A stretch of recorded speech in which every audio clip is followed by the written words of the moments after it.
Thank you very much. Always when I hear introductions like that, I always feel I must be dead or something. I don't remember doing those things, but thank you for those kind words. I'm very grateful, as the principal, the president has said, to be on the Secwepemc First Nations traditional land and thank them for the hospitality of welcoming me here. And I want to thank Roger Barnsley and Chief Nathan Matthew also, and already the welcome has been wonderful, and I've been walked around the campus by the president, and it's been extremely interesting to see this campus growing. It's the second time I've been here, and it's great to be back and to see all of you out tonight when it's so nice out and you might be doing something, walking outside in the wonderful weather. Canada was built out of a conversation. Countries, you know, some countries are built by armies, economics, and there's always an element of armies and economics and so on, but Canada was really built out of a conversation, partly because we were such a, in terms of the European idea of a nation state, we were such an isolated, in terms of European terms, poverty-stricken, because it was hard to just come here and make money, put the armies through and put the money in behind and build something really fast. So we were really built out of a conversation between First Nations and the newcomers. And behind the First Nations came, of course, the Metis people. You know, perhaps the single most interesting invention of the First Nations and the Europeans together was to create a new people, really astonishing new people. And behind that, of course, the Inuit, who were always there, but became involved in the project, if you like, latest in the day. This is the basic Canadian conversation. I mean, that is the Canadian conversation, the conversation between First Nations, Métis, Inuit, and the newcomers. Some of the newcomers have been here for 4 centuries. This sounds very loud, is it? No, I'm going to move it back a bit. It just sounds, is it still all right? Yeah. This is a conversation which has gone on for a long time. It's the basic conversation. It matters because inside that conversation, I think there lies the nature, the structure of our civilization. You know, we live in a time when most of the public discourse is pretty utilitarian. It's pretty short-term, it's pretty linear. And so we forget, and when we talk about the past, it's usually in a kind of romantic way. Oh, we don't know our past, sort of thing. Whereas we really miss the fact that what we're doing today, we're doing to a great extent because we started learning how to do it thousands of years ago, here. And specifically in terms of the, if you like, the current project of Canada, 400 years ago, when the newcomers first started meeting First Nations people, and the conversation evolved.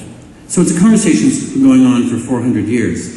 But what's not often said, at least by non-Aboriginals, is that one of the most important moments in that conversation took place here in Kamloops, or to be more precise, at Spence's Bridge. Is that just up the river or down the river? And not far from here. On the 26th of August, 1910. How many of you know what I'm talking about? Just out of curiosity. Come on, raise your hands. You know, above average audience, you know, about 10%. So, you know, this is a country in which the most important documents, and I can list them, the address to the electors of Terrebonne, the Great Peace of Montreal, the Great Peace of Niagara. I just go on and on this list of, say, the 20 most important written documents in Canadian history. And the interesting thing about them is that any audience should be lucky to get 10%. Who knows? And the reason is they're not taught anywhere. The reason they're not taught is because they're important. The characteristic of colonial history is that you never teach the really important stuff. What you want to talk about is Britain and France and Queen Victoria and our relationship to Europe and our relationship to England and our relationship to the United States. It couldn't possibly be that we ever did or said anything interesting here. And when we talk about that, we just try and limit it to things that are really short and non-intellectual, like Vimy Ridge. And I'm not against talking about Vimy Ridge. You know, I come from an army family and all the rest of it. But we tried very hard to make sure that anything, it's very colonial, anything intellectual is not mentioned. Because if you mention something as an intellectual, a philosophical, a political philosophical idea as having originated here, that would mean we weren't a colony. So you desperately don't want to mention it. So we do not mention that one of the most important moments in Canadian history took place when 18 chiefs met with Wilfrid Laurier on the most important road trip ever done in Canada, which was through the summer of 1910, when the great Prime Minister, in the last year of his Prime Ministership, he didn't know it was the last year, crossed the country, stopping everywhere and talking to everybody. And out of that trip came the farmers' movement, transfer payments, women's vote, egalitarianism, the desire for an elected Senate. It's on the list. It was on the list.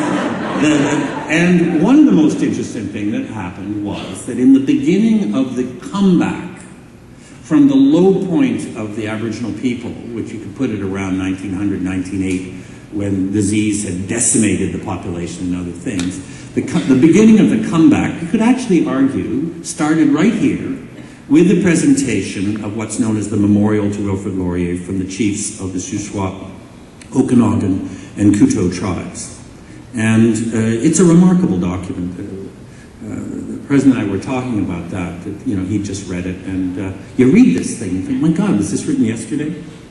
It's a philosophical interpretation of the real history of the country, which is, say, the First Nations history of the country, and it's meeting with the non-Aboriginals and what the expectations were from the very beginning. It's one of the most brilliant analytic documents put together on this subject.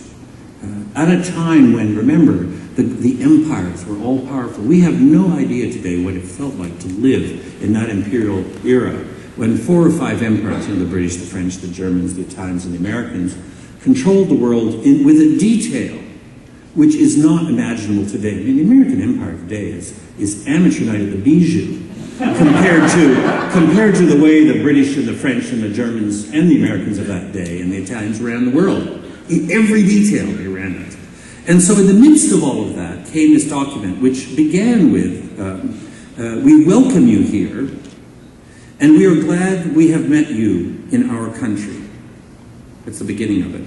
And then there's a very ironic and wonderful section where they say, we're delighted to meet you because you're a French Canadian. And we always thought, this is the Shuswap and Okanagan said, we've always thought about the French Canadians as being the real whites. Because we could trust the French Canadians because they lived with us quite well. Then the other people came, the Protestants, and acted badly pretty fast. So we're delighted to see a Prime Minister who's a real white, because we feel we can trust you and have a conversation with you. This is really funny, really smart, really sophisticated, and quite wicked. You know. And then they go on. They, the French Canadians, were the first to find us in this country. There's irony right there. You know, it could be read 2 or 3 ways. We never asked them to come here. Nevertheless, we treated them kindly and with hospitality and helped them all we could. And that's the beginning of it. And you just have the sense there that something historic is being written. And you know, you have to read it yourself. You can call it up on the internet and so on.